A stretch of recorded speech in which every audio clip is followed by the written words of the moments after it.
Hello guys, welcome back to my channel. അപ്പോൾ ഇന്നത്തെ വീഡിയോയിലേക്ക് എല്ലാവർക്കും സ്വാഗതം. ഇന്ന് നോമ്പ് തുറക്കുന്ന നേരത്ത് നമുക്കൊരു പപ്പായ ജ്യൂസ് ആയാലോ. നല്ല കിടിലനൊരു പപ്പായ ജ്യൂസ് തന്നെ ഇന്ന് നമുക്ക് തയ്യാറാക്കി എടുക്കാം.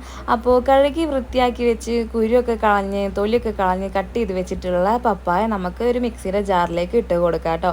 അതിലേക്ക് നമുക്ക് 2 കയ്യിൽ പാൽപ്പൊടിയാണ് കേട്ടോ ചേർത്ത് കൊടുക്കുന്നത്. പിന്നെ ആവശ്യത്തിനുള്ള മധുരത്തിന് ആവശ്യമായിട്ടുള്ള പഞ്ചസാരയും കൂടെ ചേർത്ത് കൊടുക്കാം. എന്നിട്ട് ഒരല്പം വെള്ളം കൂടെ ഒഴിച്ച് കൊടുത്തിട്ട് നല്ലപോലെ ഒന്ന് അടിച്ചെടുത്തിട്ട് വരാം കേട്ടോ.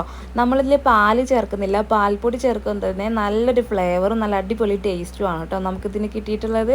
അപ്പോൾ നമ്മൾ അടിച്ചു വെച്ചിട്ടുള്ള ജ്യൂസ് നമുക്കൊരു പാത്രത്തിലേക്ക് അങ്ങോട്ട് ഒഴിച്ചു കൊടുക്കാവുന്നതാണ് കേട്ടോ.